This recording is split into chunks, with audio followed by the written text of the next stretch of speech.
నేను వచ్చాను. ఓకే. ఓం అయాశ్చాగ్నేస్య నభిషస్తి పాశ్చ సత్యమిత్వమయాసి. ఓం అయాశ్చాగ్నే అయాశ్చాగ్నేస్య అయాశ్చాగ్నేస్యభిషస్తి పాశ్చ సత్య మిత్వమయాసి. మళ్ళీ చెప్పండి.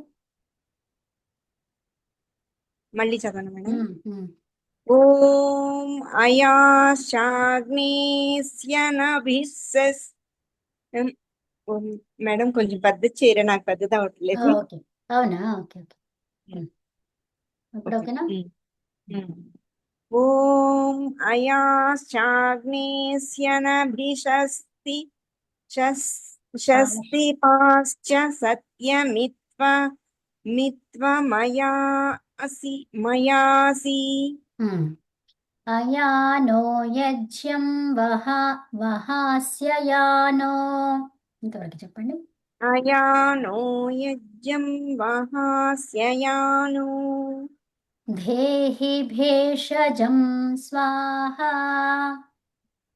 ధేహి భేషజం స్వాహా. ఉమ్. ఇప్పుడు మొత్తం కలిపి చెప్తాం. ఇదమగ్నయే అయసి ఇదన్న మమ. ఇది మళ్ళీ ఒక్కసారి మళ్ళీ కంప్లీట్ గా చెప్పండి మీరే. Okay madam. ఓం అయాశ్చాగ్నేస్యనభిషస్తి పాశ్చ సత్యమిత్వమయాసి. అయానో యజ్ఞం వహాస్యయానో దేహి భేషజం స్వాహా. ఇదమగ్నయే అయసి ఇదన్న మమ. ఉత్తమం ఉత్తమం. ఇంకా శైలజ గారు చెప్తారా? చెప్తానండి. అక్కడ యజ్ఞం యజ్ఞం దగ్గర అనునాసికుంది, అక్కడ ఏం మార్పు రాదా? రావాలి. ఏం రావాలి? యజ్జన్ కదా. యా. మకారం వా వచ్చింది కాబట్టి యజ్జన్ వహాస్యయానో. ఉత్తమం. సూపర్. అదే. Yeah. No, I just, yeah. Yeah. చదవమంటారా? చదవండి. ఓం అయాశ్చాగ్నేస్యనభిషస్తి పాశ్చ సత్యమిత్వమయాసి. అయానో అయానో యజ్ఞన్ యజ్ఞన్ యజ్జన్. యజ్ఞన్ వహాస్యయానో దేహి భేషజం స్వాహా. ఇదమగ్నయే అయసే ఇదన్న మమ. ఉత్తమం ఉత్తమం. నేను ఇది గమనించలేదు కదా. యజ్జన్ కరెక్ట్. ఉత్తమం. ఉత్తమం అండి. అది. ఇంకా ఇంకెవరు చదువుతారు? నాగలక్ష్మి గారు చదువుతారా? అదే అడుగుతున్నానమ్మా. చదవండి. ఓం అయాశ్చాగ్నేస్యన విశస్తి పాశ్చ సత్యమిత్వమయాసి. అయానో యజ్ఞన్వహస్యయా నో దేహి భేషజం స్వాహా. ఇదమగ్నయే అయసి ఇదం నమమ. ఉత్తమం. ఇంకా ఇంకెవరు? మేడం చెప్పారు. చెప్పండి. యా. ఓం అయాశ్చాగ్నేస్య నభిషస్తి పాశ్చ అయాశ్చేగ్నస్య నభిషస్తి పాశ్చ సత్యమిత్వమయాసి. సత్యమిత్వమయాసి. అయానో యజ్ఞం. అయానో యజ్ఞం. ఓకే, ఇంతవరకు చెప్దాము. అయానో యజ్ఞన్ వహాస్యయా. అయానో యజ్ఞం వహాసయా. యజ్ఞన్. యజ్ఞన్. అయానో యజ్ఞన్ వహాస్యయా. అయానో యజ్జన్వహాసయ స్య స్యయా వహాస్యయా నో దేహి భేషజం స్వాహా నో దేహి భేషజం స్వాహా ఇక్కడ దేహి దేహి నో దేహి భేషజం స్వాహా మహాప్రాణం లోపల నుంచి రావాలి. మళ్ళీ చెప్పండి. They um. ఓకే మేడం ధే మహాప్రాణం ధే కదా. ధే దే దేహి ఇప్పుడు వచ్చింది. సో అలా దేహి ధేహి ధే ఇదమ ఆ, దే ఆ, చెప్పండి ఇది మీరు. ఇదమగ్నయే అయసే ఇదన్న మమ ఉత్తమం. చెప్తారా మీరు మొత్తం ఒక్కసారి? చెప్తాను మేడం చెప్పండి. ఓ అయాశాగ్నే స్తన్య బిషస్తి పాశ్చ సత్యమిత్వమయాసి అయనో యజ్జన్న వహసాయో న దేహి భేషజం స్వాహా ఇదమగ్నయే అయసే ఇదన్న మమ ఇక్కడ చెప్పండి ఇది వహాస్యయా. వహాస్యయా అంటే ఓకేనా అండి వహాసి అయా ఆ, అన్నమాట. వహాసి వయ అయా అయా అయ వహాసి అయా ఉమ్. అయా అంటే నీవు అన్నమాట. ఓకే. ఓకే మేడం తర్వాత ఇక్కడ ఏమన్నారు? ఇక్కడ స్యన స్యన స్త్య భిషస్తి. బిష్టి బిషస్తి ఇది చెప్పండి. స్యన ధ్యన బిషస్తి పాస్ట్. ఓకేనా? ఉమ్. ఇంకా ఇంకెవరైనా ఉన్నారా చెప్పేది? అమ్మ సత్యవతమ్మ చెప్తారా? అమ్మా, ఇది అర్థంలో ఉమ్. అయా అసి అనేది 2 మార్లు వచ్చింది. శ్లోకంలో నాకు ఎక్కడ కనపడలేదమ్మా. వస్తుంది, చూపిస్తా. ఓకే, చూపిస్తా. ఇక్కడ ఇక్కడ చూడండి. మయా అసి అంటే ఏంటి? నా ఉమ్, మయా నా యొక్క నా కదా. సత్యం అంతటా తర్వాత ఏమన్నారు ఇక్కడ? సత్యమిత్వం త్వం సత్యమిత్ త్వం సత్యమిత్ త్వం కదా. మనకి వెంటనే కాకుండా మంత్రములో వేరేలాగా ఉంటుంది. విభజన చేసి దాని అర్థం చెప్పేప్పుడు మళ్ళీ అక్కడి నుంచి ఇక్కడి నుంచి తీసుకుంటాం కదా శబ్దాలను. అవునా? దాని పూర్తి రూపం రావాలి అంటే ఇక్కడ కంటిన్యూస్ గా ఉన్నట్టుగా ఇక్కడ అర్థాలలో ఇవ్వరు కదా. అగ్నే ఈ ఉమ్, యా అసి అనేది ఉమ్. 2-3 మార్లు ఇచ్చారు, కానీ శ్లోకంలో నాకు ఎక్కడ కనబడలేదు. ఇక్కడ మయా ఒక కదా. చోటే కనపడింది. అయా అనేది అవును, అయ్యా అతి అని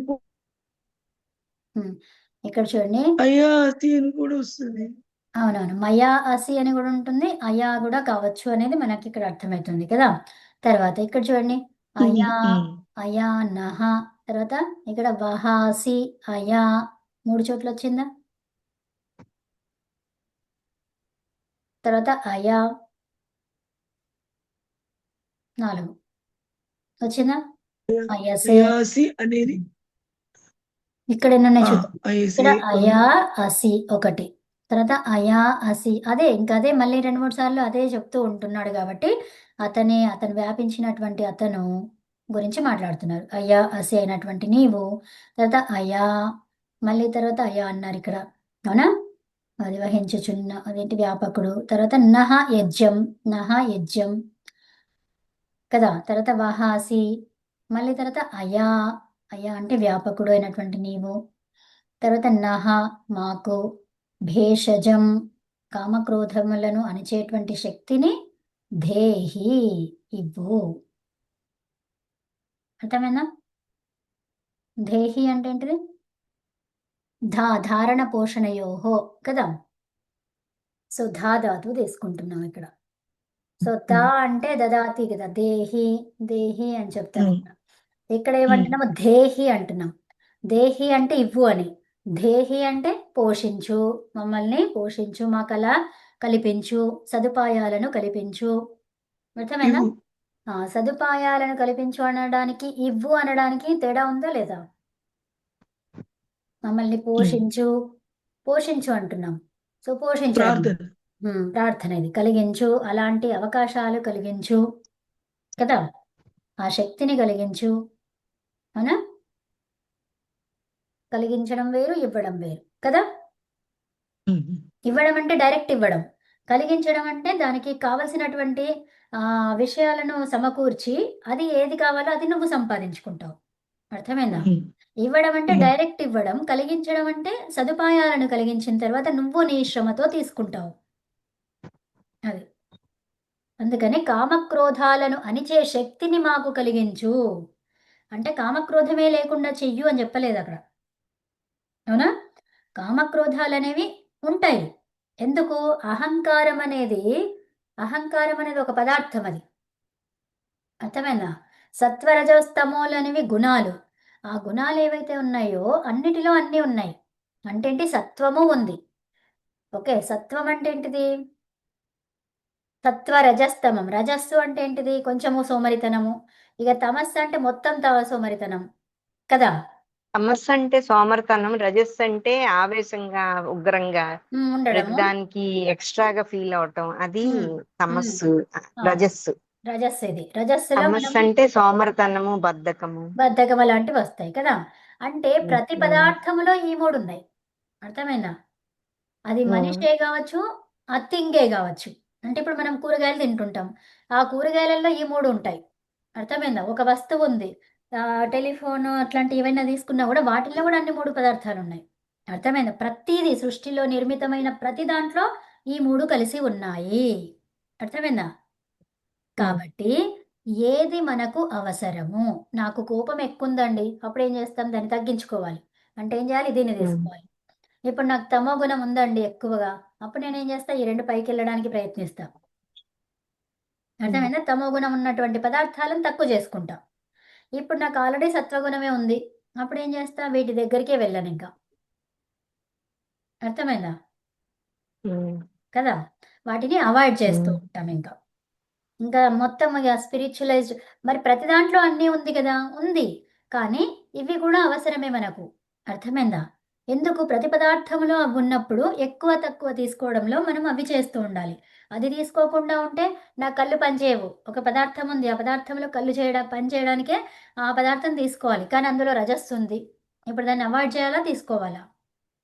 తీసుకో, ప్రతిదీ తీసుకో, కానీ లిమిటెడ్గా తీసుకో. అర్థమైందా? లిమిట్ ఏంటి? లిమిట్ మరి కొంచెం తీసుకో, మరి ఎక్కువ తీసుకోకు.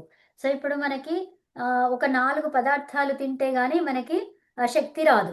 ఓకే, అప్పుడు ఆ 4 పదార్థాలలో ఈ పదార్థం ఎంత తీసుకోవాలి? ఇందులో హాఫ్ తీసుకోవాలి. అర్థమైందా? ఎవరికి ఎంత రజస్సు ఉంది, ఎవరికి ఎంత తమం ఉంది, ఎవరికి ఎంత సత్వం ఉంది, అవి మనకే తెలుసు కదా. సో అలా చూసుకుంటూ తీసుకోవాలన్నమాట. ప్రతి దాంట్లోనూ కూడా ఈ 3 ఉన్నాయి. ఆ 3 లేకుండా ఏదీ లేదు, సృష్టిలో ఏదీ లేదనమాట. ఓకే, కాబట్టి ప్రతిదీ మనకు కావాలి. అంటే భగవంతుని సృష్టిలోనే అన్నీ ఉంటే మరి అక్కడ మనము దాన్ని తీసేయడానికి అట్లేముంది? ఏం లేదు కదా. అర్థమైందా? అందుకనే ఏం చెప్తున్నాము? కామక్రోధాలను అణిచే శక్తినివ్వు అంటున్నామే గాని వాటిని తీసేయు అనట్లేదు. అవి తీసేయడానికి వీలే లేదు. అర్థమైందా? అవి అట్లాగే ఉంటాయి, కామక్రోధాలు ఉంటాయి మన లోపల, కానీ వాటిని అదుపులో ఉంచుకునే శక్తిని మాకివ్వు. అర్థమైంది? ఇప్పుడు అగ్ని యొక్క స్వభావం ఏంటి? పైకి పైకి రావడమే కదా. మరి అగ్నిలో పైకి పైకి రావాలి అంటే దాంట్లో ఇంకొంచెం నెయ్యి వేసినాం అనుకోండి, ఆజ్యం పోసినాం, ఏమైందండి? ఇంకా పైకి వెళ్ళింది అది. ఆజ్యం ఆపేసినాము, ఏమైంది? అది తగ్గిపోయింది, అంతే. మరి ఆ స్వభావం అగ్నిని మనం మార్చుకున్నామా లేదా? మార్చుకున్నాం. అది ఆజ్యం పోయకుండా ఆజ్యాన్ని మ్మ్. తగ్గించినప్పుడు అంతే అది తగ్గిపోయింది. అంతే. ఇప్పుడు కామక్రోధాలు ఎందుకు వస్తాయి? దానికి కారణం ఏంటో తెలుసుకోవాలి కదా. తెలుసుకొని వాటిని ఉమ్. తగ్గించుకోవాలి. అదనమాట. ఆ శక్తిని మాకు ప్రసాదించు అంటున్నాం. అది ఉండాలి మరి. ఉమ్. కామము ఉండాలి, క్రోధము ఉండాలి, రెండూ ఉండాలి. కామం ఉంటేనే నీ పనులు సిద్ధమవుతాయి. క్రోధము ఉండాలి. క్రోధం ఉంటేనే అక్కడ నీకు చెడుని ఆపేయగలుగుతావు, నువ్వు చెడుని ఉమ్. నాశనం చేయగలుగుతావు కదా. సో మరి రెండూ ఉండాలి. మరి ఎందుకు వాటిని అణిచే శక్తిని ఇవ్వమని చెప్పేసి కోరుకుంటున్నాము? ఎక్కడ వద్దు అక్కడ వదులుకోవాలి. దానివల్ల నాకు నా మైండ్ పీస్ఫుల్ లేదు. ఇప్పుడు ఏం చేయాలి నేను కదా? సత్వగుణాన్ని పెంచుకోవాలి. ఆ అంటే ఏంటి? ఎక్కడ మైండ్ పీస్ఫుల్ లేదు నీకు? ఎక్కడ క్రోధం వచ్చింది? ఏ కారణం చేత వచ్చింది? ఏ సందర్భములో వచ్చింది కదా. సో ఇప్పుడు ఒకరిని మంచి చేయడానికి నాకు క్రోధం వచ్చింది. సో అప్పుడు నేను అది అణుచుకోవాల్సిన పని లేదు నాకు. వాళ్ళని మంచి చేసే ఉద్దేశంతోనే నేనున్నాను కాబట్టి కదా. అది అవసరం. ఆ? అది అవసరం అప్పుడు. ఏది అవసరము? అది అవసరం. క్రోధం అనేది అదే అవసరం అండి. క్రోధంగా ఉండటం అనేది అవసరం. అవసరం. ఇప్పుడు పిల్లలు ఉన్నారు. పిల్లలు వినట్లేదు. కొంచెం మెల్లిగా చెప్తుంటే వినట్లేదు. మెల్లిగానే చెప్పాలి, మనం ఎప్పుడు కూడా అంతే చెప్పాలి. కాకపోతే ఇప్పుడు అది అనివార్యం అన్నప్పుడు కొంచెం మన వాయిస్ని పెంచుతాం. అవునా? అనివార్యం అన్నప్పుడు ఉమ్. పెంచుతాం. సో ఈ అనివార్యాలు ఏవైతే ఉన్నాయో వాటిని మార్చలేము. అవి అలాగే ఉండాలి. తర్వాత ఒక చోట అవసరమే లేదు, అప్పుడు దాన్ని పెంచుకుంటూ వెళ్తే మనకే నష్టం అన్నమాట కదా. మరి అక్కడ పెంచినప్పుడు నీకు నష్టం ఎందుకు కాలేదు? కాలేదు అక్కడ. ఎందుకంటే ఒకరికి ఉపకారము జరుగుతున్నప్పుడు భగవంతుడు మనకి ఆ నీకు జరిగేటువంటి హానిని ఆపేస్తాడనమాట. అర్థమైందా? ఇతరుల ఒక దీపము ఏమైతుంది? అది కాలిపోతూ ఇంకొకరికి వెలుగునిస్తుంది. అప్పుడు ఏమైతుంది? అక్కడ భగవంతుడు దాన్ని ప్రొటెక్ట్ చేస్తాడు. అర్థమైందా? సో ఉమ్. ఎప్పుడైతే అక్కడ ఆ దీపాన్ని వెలిగించకుండా నువ్వు ఒక్కదానివే వెలుగుతున్నావో, లేకపోతే నీ లోపల అంత ఏదేదో ఉందో, వికారాలు ఉన్నాయో, అప్పుడు అక్కడ అణిచివేస్తాడు. ఇక్కడ నువ్వెంత గొప్పగా ఉన్నా కూడా అణిచివేస్తాడు నిన్ను. అర్థమైందా? ఉమ్. అదండి. అలా దేహి అంటేనేమో అది అట్లాంటి పరిస్థితులను కలిగించమని చెప్పి కోరుకుంటున్నాం. అవునా? దేహి దేహి భవతి భిక్షాన్ దేహి అంటాం. అక్కడ దేహి అంటే ఇవ్వు ఇప్పుడు నాకు అని కోరుకుంటున్నాం. ఆ వస్తువుని ఇప్పుడు నాకు ఇవ్వమంటున్నాం. అవునా? మరి ఉమ్. దేహి అంటే ఏంటి? పరిస్థితులను కలిగించు. నేను నేర్చుకోవాలి. నేను ఇలా అడుక్కోకుండా ఉండడానికి శక్తినివ్వు నాకు. నేను స్వతహాగా నేనే పని చేసి శ్రమపడి సాధించేయగలిగే శక్తిని నాకివ్వు. అర్థమైందండి? ఉమ్. సో అలాగా. తర్వాత ఇదం ఇది అగ్నయే. అగ్నయే అంటే ఏంటి? ఏ అని ఉంది అక్కడ. చతుర్థిలో ఉంది అది. అగ్ని చతుర్థి. కొరకు. ఉమ్. అగ్ని కొరకు అయసే. అయసే ఎలా ఉంది ఇది? వేసే మధ్యమ పురుష ఏకవచనం. మధ్యమ పురుష ఏకవచనంలో ఉంది. ఏకవచనం ఆత్మనేపది. సో అయస్ అనేది శబ్దం కదా. అయస్ అనే ధాతువు అది కదా. అవునా? ఉమ్. మరి అయ అంటే ఏమన్నాము? వ్యాపించడం అన్నాం మనం. అవునా? అయ అనే శబ్దానికి అర్థం ఏంటి? వ్యాపించడం. సో మరి ఇక్కడ అయాహ ఇది శబ్ద రూపం, ఇది డైరెక్ట్ క్రియ. అర్థమైందా? ఉమ్. అయ అంటే వ్యాపించడం.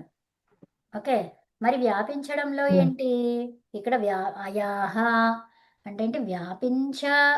వ్యాపించేటువంటివి కదా. వ్యాపించేవాడు అనే అర్థం ఇక్కడ. అయాహ వ్యాపించే అటువంటి గుణం కలిగి ఉన్నటువంటి వాడు. ఓకే. ఉమ్. అలాంటి గుణాన్ని కలిగి ఉన్నటువంటి అసి నీవు. అర్థమైందా? ఉమ్. వ్యాపించగలిగే గుణాన్ని కలిగి ఉన్నటువంటి నీవు ఇక్కడేమన్నాం? అయసే నువ్వు వ్యాపిస్తున్నావు. అర్థమైందా? ఉమ్. ఇదం ఇది అగ్నయే అగ్నియందు అగ్ని కొరకు వ్యాపిస్తున్నావు. అంటే ఏంటి? ఇక్కడ ఏమంటున్నాము?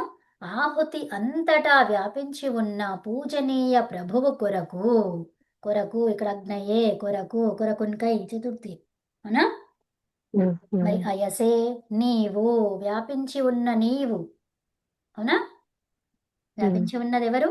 నీవు. అతని గురించి ఏమన్నా? భగవంతుడు. ఓ భగవంతుడా అని ఆయనతోనే మాట్లాడుతున్నాం. నీవు. అవునా? ఉమ్, ఇదం ఇది నా అంటే కాదు, మమ నాది కాదు. ఏది నాది కాదు?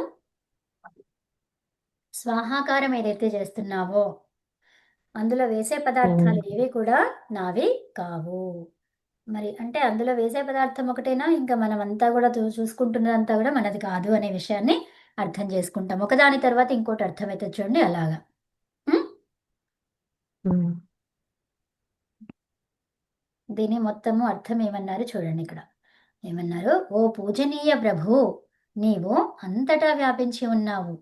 మమ్ము కామక్రోధాది శత్రువుల నుంచి రక్షించుచున్నావు. అవునా? అవి శత్రువులే కదా. కామక్రోధాలు అనేవేంటివి? అవి శత్రువులు, మనకి శత్రువులే కదా. శత్రువులు. మరి అది శత్రువు కావచ్చు, మళ్ళీ మిత్రులు కూడా కావచ్చు. ఈ కామము లేకపోతే ఏ సిద్ధి జరగదు. అర్థమైందా? మంచి కామన చదువుకునే పిల్లలకి మంచి ఆ. మార్కులు రావాలని కోరిక లేకపోతే వాళ్ళు చదవలేరు. చదవలేరు. కాబట్టి ఉమ్, అంటే ఇక్కడ వాటిని శత్రువులు అన్నామంటే అండి, అది మితిమీరి ఉన్నాయి, అనవసర చోట ఉన్నాయి అదనమాట. అర్థమైందా? ఉమ్, అనవసరమైన చోట, మితిమీరిన చోట, అక్కడ అప్పుడు అది ఏమైపోయింది? అది శత్రువు అయిపోయింది. మిత్రత్వం కూడా శత్రుత్వం అయిపోయింది. అవునా? ఉమ్, ఆ కామక్రోధాది శత్రువులు అరిషడ్ వర్గాలు అంటాం కదా. సో అవిటిని మనము వాటి నుంచి మనకి రక్షణ కావాలి అని కోరుకుంటున్నాం. నిజంగా నీవే సర్వవ్యాపకుడవు. తర్వాత సర్వవ్యాపకుడు అగుట వలన మా యజ్ఞమును, మేము చేసేటువంటి ప్రతి పనిని సఫలము చేయుచున్నావు. యజ్ఞం అంటే ఏంటి ఇక్కడ? ఒక ఉద్దేశం. సంసారంలో చేసే రోజు చేసే ఆ. పనులు అని స్టార్టింగ్ లో ఆ, చెప్పారు. రోజు చేసే పనులన్నమాట కదా. మనం సంసారములో మనం ప్రతి పనిని ఒక యజ్ఞములాగా, యజ్ఞం అంటే ఒక దీక్షలాగా చేస్తూ ఉండాలి. ఏదో అయిపోయిందా, నడుస్తుందా లేదా అట్లా కాకుండా ఒక దీక్షగా చేస్తూ ఉండాలన్నమాట. ఒక యజ్ఞముగా అంటే పవిత్ర కార్యముగా. యజ్ఞము అంటే దానికి అర్థం ఏంటిది ఇక్కడ? పవిత్ర కార్యముగా, అది పవిత్రము అనుకొని చేస్తూ ఉంటే మనకన్నీ కూడా సఫలం అయిపోతాయి అన్నమాట కదా. ఉమ్, మా యజ్ఞమును సఫలము చేయుచున్నావు. నీవు కామక్రోధాలను అణుచగల శక్తిని మా యందు ఉంచుము. నీవు అతన్ని కోరుకుంటున్నాం మనం. మాలో ఉన్నటువంటి కామక్రోధాలను అణుచగలిగే శక్తిని మాకు ప్రసాదించు అని చెప్పేసి కోరుకుంటున్నాం. అర్థమైందండి? ఇందులో ఏమడిగాము? ఉమ్, కామక్రోధాలను అణిచివేయమని చెప్పేసి కోరుకున్నాం ఇందులో. అవునా? ఉమ్, మరి కామక్రోధాలకి సంబంధించింది ఏముంది ఇక్కడ? భేషజం. ఏమన్నాం ఇక్కడ? భేషజం. ఓకేనా? ఉమ్, అది రోజు ఒకటి అలా చూసుకుంటే మనకి ఇంకా స్ట్రెయిన్ కాదు మనకు కదా. ఉమ్. అది ఓకే. ఇంకోటి చూద్దామా? చాలు కదా. అందరి ఇష్టం. అది చాలులే, ఇంతవరకు చాలు. రెండు చాలండి, మీరు కూడా రెస్ట్ తీసుకోండి. దట్స్ అదే. Yeah, that's good. అవును. సో సో ఇక్కడ క్రియలో ఏంటో చూస్తారా ఒకసారి? అసి ఒక క్రియ కదా. నీవు ఉమ్, ఉన్నావు. ఉమ్, తర్వాత అయసే అదొక క్రియ, ఆత్మనేపది రూపం. అవునా? నీవు Okay. వ్యాపకుడవై ఉన్నావు, వ్యాపకుడవు కదా. దేహి. ఉన్నావు. ఇది వర్తమానం, ఇది వర్తమాన కాలం. అయస్. ఇది అసి అనేది అసి అనేది అసి త్వం, కూడా అస్ ఉన్నావు. ధాతు. అస్తాతు. ఆ. యా, ఇది అస్ ధాతువు, ఇదేమో అయ్య ధాతు, అయ ధాతు. అయ్యి. ఓకే. Yeah, okay. Mm. అయ్య ధాతు. రెండు వర్తమానం. రెండు వర్తమానంలోనే ఉన్నాయి. ఉత్తమం. తర్వాత దేహి అనేది ఏంటిది? దేహి. దేహి. దేహి. అది కూడా ఒక ధాతువే కదా. అది దేంట్లో ఉంది? అది లోట్లకర్. అది లోట్. ఉమ్, లోట్లో అది కూడా మధ్యం పురుషు. మధ్యం పురుష ఏకవచనం. లోట్ అంటే చెయ్యు అని చెప్పేసి అంటున్నాం. మనకు చెయ్యు, కలిగించు, మాకు అలా కలిగించు. అవునా? దేహి. హీకి సిప్ ఉంటుంది కదా, సేర్హ్య పిచ్చ అంటే హీ వచ్చింది ఆదేశం. పిత్ లాగా పనిచేస్తుంది హీ అనేది. ఆ పిత్. సో దేహి. ఓకేనా? వహాసి కూడా ఉంది కదండి ఇక్కడ. ఏంటండి? వహాసి. వహాసి. ఉత్తమం. వహాసి. వహాసి. ఉత్తమం. మహాస్యం వహించుచున్నావు, నీవు వహించుచున్నావు, లట్లకారం. ఉత్తమం, ఉత్తమం. ఇంకా ఇంకేమున్నాయి అందులో? స్వాహ ఏమైతుంది? స్వాహ ఇస్ ఆ, క్రియాపదము. స్వాహ ఎలా ఉత్పత్తి చెప్తారు ఎవరైనా? సు, సు అనేది ధాతువు అది. సు అనే ధాతువు కాదు. సు అనేది ఏంటిది? ఉపపదం. సు అనేది ప్రత్యయం. ఉమ్, ప్రత్యయం. ఉపపదం. ఉపపదం కదా. అదే దాన్ని అదే అదేలే. హూ ధాతు అమ్మా, హూ. Prefix Dhatu. ప్రిఫిక్స్ ఉత్తమం. మేడం. సూపర్. ఆ? హూ అనే ధాతు. ఆ? హ్వా, హ్వా ధాతువు అది. ఆ, ఏం అదే ధాతువు? హ్వా. వా. హ్వా ధాతువుకి వా. సు అనే ఉపపదం కలిసి ఏమైంది అది? స్వాహ. ఉమ్, స్వాహ. స్వాహ. స్వాహ వచ్చింది. దానికి హా, ఆ అన్నం, ఆ అన్నం కాబట్టి ఏమొచ్చింది? ఆపు, ఆపు, టాపు, డాపు, చాపులు ఉన్నాయి కదా. సో అవి అర్థమైందా? అంటే అది స్త్రీలింగం. స్వాహ అనేది ఏంటి? స్త్రీలింగం. ఈ టాప్ డాప్ చాపులు ఉన్నాయి కదా. సో దాంట్లో ఏదొచ్చింది? టాప్ వచ్చింది. టాప్ లో మిగిలింది ఏంటి? ఆప్.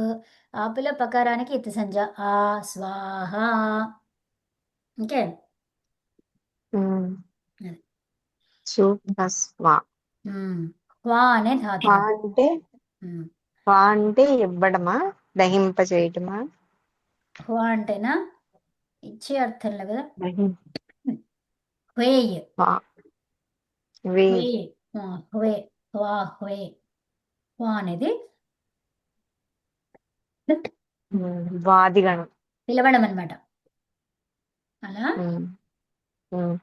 పిలుస్తున్నాం మనం. స్వాహ ఆహుతి ద్వారా పిలుస్తున్నాం మనం. ఓకేనా? చాలా వచ్చినాయి మేడం దీంట్లో. అంటే ఆహ్వానించడం అనా, ఆహుతి ద్వారా ఆహ్వానిస్తున్నాం.